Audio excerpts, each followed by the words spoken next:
Hello there, ladies and gentlemen.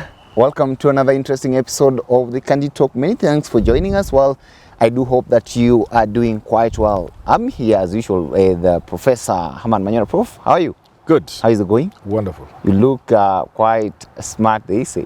I'm very smart always. The Luo in me. I've told you times without numbers, so to say, that just remain loyal to your Western people. No, I'm Luo. You're Luo. I'm Luya, Luo, and Kalenjin. And I've tried to explain this thing. People don't understand. Okay. There's Luo blood in me, transient. And Luya by culture. And domiciled in Luya land, and by culture. But my blood is Luo. And a bit of my culture is Kalenjin.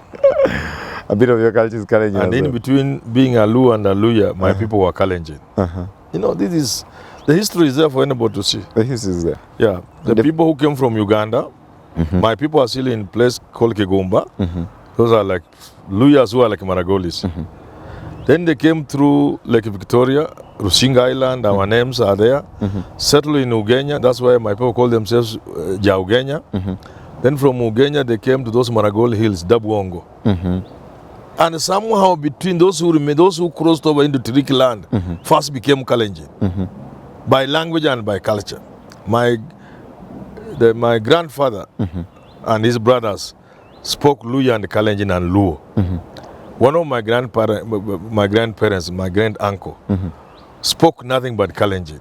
Manyora, that I was named after. He was a headman. So he's a sub-chief of those days.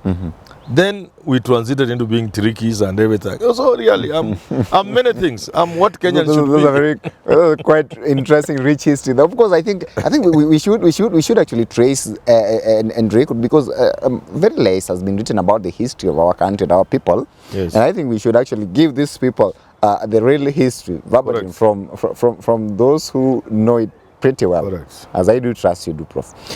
Prof, here we are. We are still assessing how things are being done in this country, and of course we cannot fail to tell the country what is going on, and perhaps try to analyze and explain actually some of the interests into what is taking place in this country. That having been said, there was something that actually took place on Wednesday night. I actually was shocked. I was still going around doing my research, looking at what is taking place here and there. And then, of course, I had this breaking news of the elite DCI officers, police officers. I actually don't know how to put it, but then it was alleged that there were officers who were camping at the former CS for Interior, of course, Dr. Fred Matiang'i's home, and who are actually trying to gain access to his home. Now, within that kind of scenario and whatever it is that happened, actually we know very well that it ended up that he wasn't arrested. And we saw the Right Honorable Raila Odinga, the former Prime Minister, was there.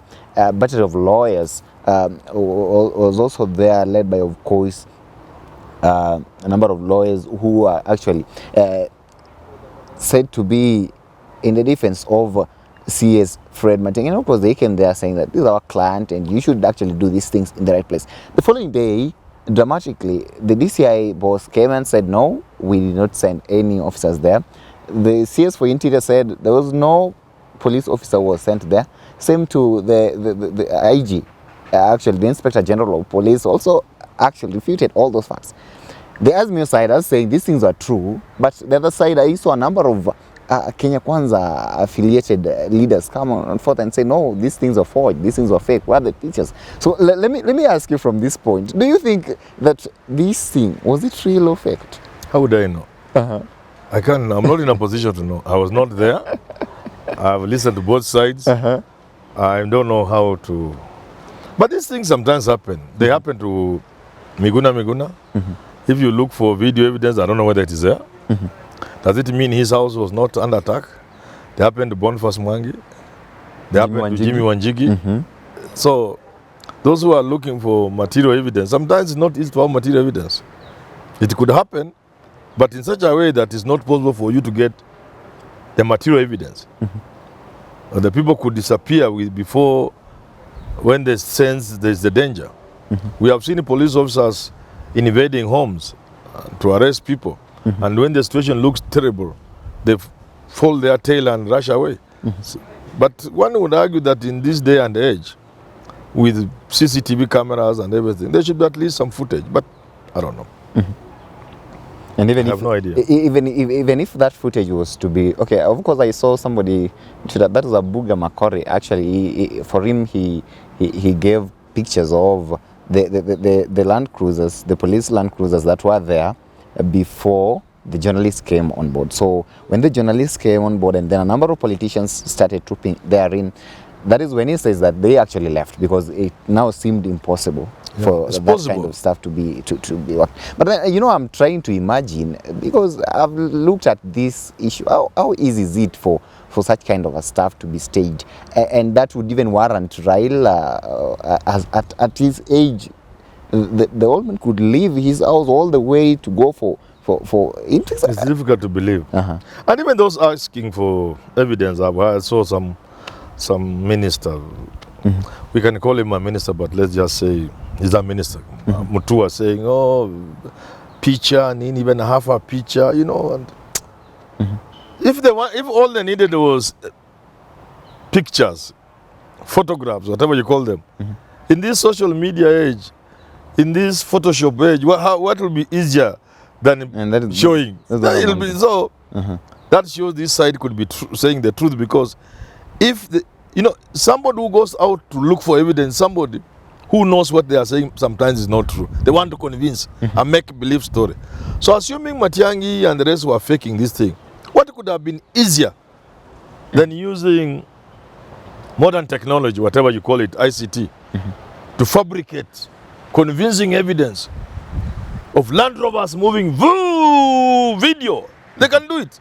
You can stimulate it. Definitely. So, but like I said before, I don't know. But you also said, is it possible Raila could be roped in such a thing if it was fake? That's what I'm wondering. Again. But I don't have any facts to I mean, can Raila be that petty as at that hour of the night that he could actually leave his home and go all that way for something that is it's very difficult. Okay, now be it as it may, Prof, we are having, of course, they already went and sought the kind of anticipatory bail, and they were granted that by the court. Actually, right now, no police is supposed to actually arrest Matiang'i, because that warrant has already been granted by the courts. But be it as it may, what kind of picture do you think actually that kind of created? Because already I even heard that a number of people had started going to the roads in Kisii land, and even the governor of Kisii, though they're not at such in some sort of a good term with Matiang'i before then, but then he came, actually was already in Narok, and he came back to witness what is it that is taking place in this country. If at all the president decides now to go bare knuckles on those people whom perhaps he terms as those who are against him and perhaps executed him in that kind of Ruto, Uhuru government, the former government, that what do you think this would perhaps cost to the country? Is it a right move to? If the president were to go for people he perceives as enemies or whatever, what we'll be doing is called revenge. Because there's no other English word. I'm trying to look for it. I can't get it. I like simple English. So it's called revenge. Revenge, first of all, is practiced by people who don't understand life. That's why it's something for children. Because revenge never works. It never serves you. Even holding people, grudges against people in your heart, it never works. Letting go is better. Someone has wronged you, say, go on, you think you are good. You think you are a god. Fine. You remove it from your heart. Revenge has never served anybody. Those who have read history will tell you, those who took power and sought out to go for revenge, never went far. It can't work. And Kenyans were wondering why Matiang'i of all the people. But Matiang'i was top among the people who were supposed to have harassed Ruto. That narrative of Ruto being harassed, I've never believed in it, but maybe there are things I also didn't know. I was not in government. Because if you talk of people being harassed, and Ruto said he was harassed, what would Moi say when he was vice president? What would you say of Raila Odinga? People have been harassed. If you are deputy president and you say you are being humiliated, what did you say of Saitoti? So I don't know, but we have different skins. Some people have very thin skins. Something small you scratch, you see blood coming out. Others have thick skin. To reach them like Raila is not easy. So whatever it is, why would you go for anybody? Matiang'i was serving Uhuru. And that's how you're supposed to work. So you leave him alone. You leave him to his God. If he did things that were bad to you, let God deal with him. Let me take you back a bit. What do you think informed President Uhuru Kenyattas' decision in 2018 when he made that Gazette notice, actually, that transferred some of the functions of the deputy president from his office to Tiang'i's office, that is CS Interior? But Uhuru made it clear that he didn't have confidence in his deputy president, and he didn't have power to sack him by the constitution. And therefore he thought, a man who is busy trying to take power from me even before I finish, a man who is stabbing me from the back, why would I work with him so closely? Therefore he decided by design and using the constitutional provisions, he chose to give Matiang'i more powers. Do you think that executive order kind of fueled the rage between Matiang'i and the current president of the country, and perhaps that is responsible for what is perceived as the witch hunt that we are having right now? Matiang'i is not the one who came up with the executive order. He's just a beneficiary of the power donated to him by Uhuru. So if there's anybody Ruto should go for, if he really wants to revenge, then he should go for Uhuru. Matiang'i was just a spanner boy. Yeah.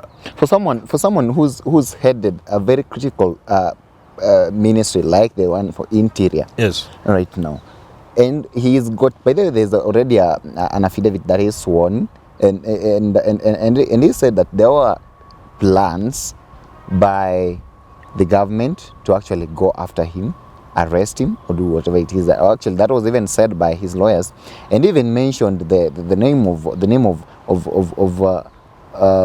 the DPP, Nudin Haji there, the Director of Public Prosecutions. His name was mentioned in that, and of course he said the DPP responded and said that, well, he may decide to sue Matiang'i for that. But my question is this: for somebody who's worked with the Ministry of Interior, has been at the core of the government, has got all the intelligence and information, and as much as right now he's not there, do you think that perhaps he could be wrong in some of these things that he's making? Wrong as in which way? In the kind of claims that he's making, that these people want to come after me, these people want to do this and this, these people want to do and this. All these claims that he's claiming that perhaps the government want to go after him, could he be wrong? He can be wrong. You may be very powerful, but you may not build the necessary networks to serve you when you leave office. But he could also be right because he may be having the facts by virtue of his office that he occupied. All these people are under him. But you know, you can be up there and not build connections and networks with the officers within the intelligence. You just come there, the big man has come and everything. So it depends on how he served. I don't know how he served. But having served in that office, even if you did for 1 year, and you are a sharp, intelligent man, there's nothing government will be doing today that you wouldn't know. You would know. There will be people there who will tell you. And by the way, that's and you even help create the structures that will take time for your successors to dismantle. But again, it's possible they didn't do that because they were so sure of winning. So I don't know. Actually, I'm trying to wonder what is it with the Ministry of Interior? What is it with him? Because I kind of look at the records of all those people who served under this ministry. Look at the likes of George Saitoti, Oro George, Michuki, Kaiseri, Sunkuli. You wonder what is it with, what is happening? We put so much power in that ministry. Why? It is about our history.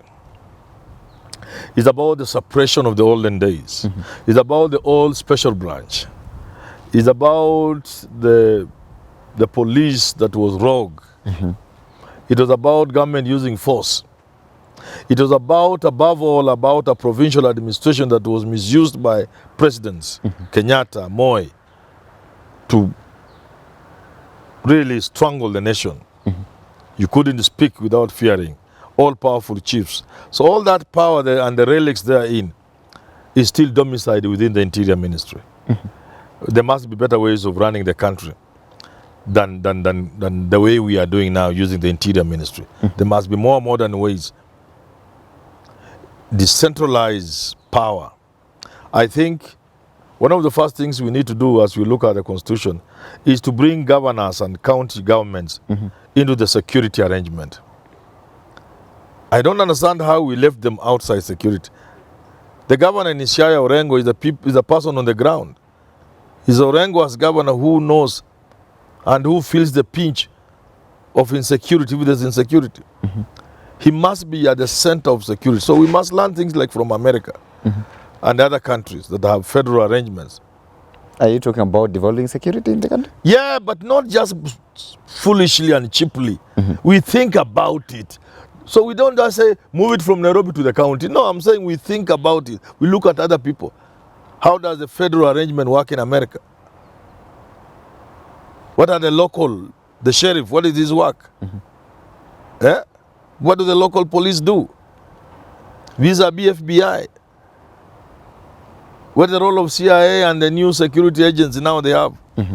We look at that. We look at other countries. How do they work? From where I sit, security in this country will be much better and enhanced if we rope in the county governments.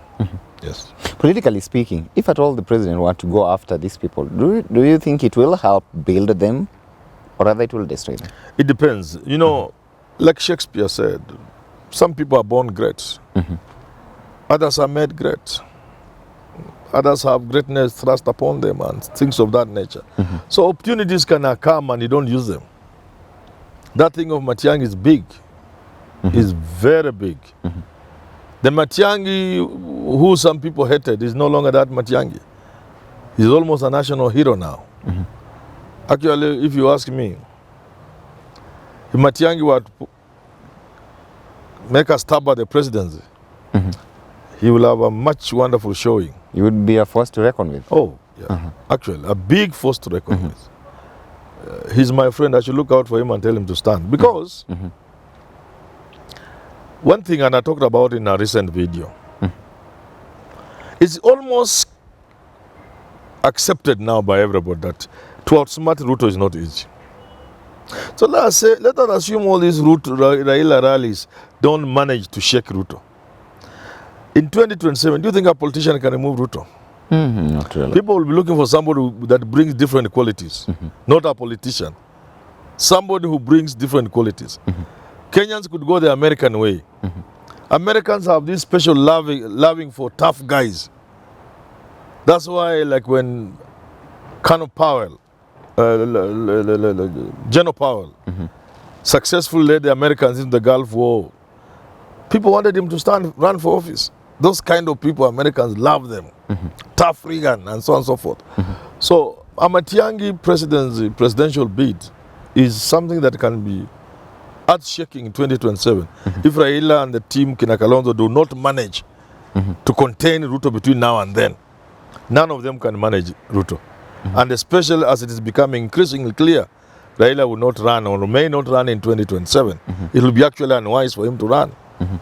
I don't think any of these politicians can take on Ruto. It will have somebody that brings different qualities on the table. That's how Matiang'i would come in. And this raid, or if you want to put it in quotes, makes it even more possible. Yeah. And a number of people are saying that perhaps these people are just testing, testing to see what would actually the kind of reaction that people would actually have, and a number of them are saying if at all it was not the DCI or rather it wasn't anybody from the National Police Service, then there might be some sort of an elite kind of group that has also been formed to deal with all these things. Anyway, with all that being said, Prof, with such kind of shenanigans we're seeing outside here taking place in this, I mean, are we headed, where are we headed as a country, and will these things stand the test of time? Because right now, it may be, if at all it is true that is actually what is taking place, then the current regime could be doing that, not knowing that power is transient, and then after that, another regime would come in place and would actually go after them as well. So where do we stand? Where do we draw the line so that as a nation we can move forward and focus on the most important things and not some of these things that we're seeing here? You know, history sometimes serves as well. When Moi took over from Kenyatta, he followed Nyayo and Tafata Nyayo. And the people expected Moi to go after people who had messed the country, Kikuyunized the country. There were provincial commissioners, almost all of them except one or two were Kikuyu, and they reigned supreme, Madenge in Rift Valley, Mburu in Western, Mahiwa, the coast, and they did all manner of things. But Moi never went for them, including the famous Mungai who was found here running away. Moi said, come back to your family, I have nothing. Kibaki took over. Moi had frustrated him also. There were so many things Moi had done that were wrong. Even things just you expected Kibaki to dismantle, even the names. Moi this, Moi the other, Moi international this, Moi everywhere. Kibaki never touched them. Uhuru came. He never did anything to Kibaki. So we are witnessing this for the first time. It may be a dangerous trend we are setting and putting ourselves in. I would advise those who come to power to be bothered less with those who have gone before them and more with what Kenyans need. Serve the people. Ignore what has passed. Let them be ashamed. Those who try to stop you, who said William Ruto should not be president, who put roadblocks in your way, you do your work to a point they are ashamed and embarrassed. That's what my advice would be. And back, there's something you have said, I heard people say. If indeed it's the government which sent people there, then that cannot be the ordinary police. Because we are told they had dismantled that elite squad. Then people are saying they have also set up theirs now. Only such an elite squad can do a job like that and disappear without people getting them. So the government can't operate without these elites? If it's a normal police, they would have been found there. It must be some elite squad. So people are saying, if it is true, you know, remember the word is if. If it is true there was an attack on Matiang'i, it cannot have been by non-ordinary police. The police do not have that kind of training. That is the training from special forces, like the one we said we were disbanding because it was sending people to River, at least as bodies. Definitely, here we are. But yet we are here as a country. Prof, as you've said it, let's wait and see what will actually take place. But then, of course, we've seen people a little bit shaken a bit, but they're also saying that the Azimio side is kind of creating these things to seek sympathy and it's perhaps... possible. All that is possible. It's possible. It's possible. But it will be a very foolish. And perhaps marshal up people to attend these rallies. I do not see anything Azimio would gain by stage managing an attack on Matiang'i. I don't see. So you believe that if at all they want to hold any rally, then they can just go ahead and hold it and people will attend without doing such kind of stance? They don't even need it. So if they did it, then they are lower than we expect them. But here is a country where somebody is saying the other side, another person is also saying this other side, and of course, and I wonder how our leaders are. Even such kind of stuff, they just wait for the slightest kind of opportunity to make sure that they kind of try to disapprove or approve what is actually taking place. And we are left now, whom do we trust? Whom do we believe? We are confused as a country, but here we are. Ladies and gentlemen, allow me to stop that conversation at this point, but please do not fail to subscribe to our channel here at Herman Manyora, and of course at Let's Talk Love KE for other conversations, so of course fruitful conversations therein with Professor Herman Manyora, with Waris Kimathi therein. And do not actually fail to tune to some of our programs that will be coming up here. Of course, you know, we have Jadel Kabiro coming up with these political analysis conversations here. And of course, Richard Mwenje with the Business Glide and CSA Brigade. Till we have this conversation again, have yourself a very lovely day. My name is Evans Okinyi.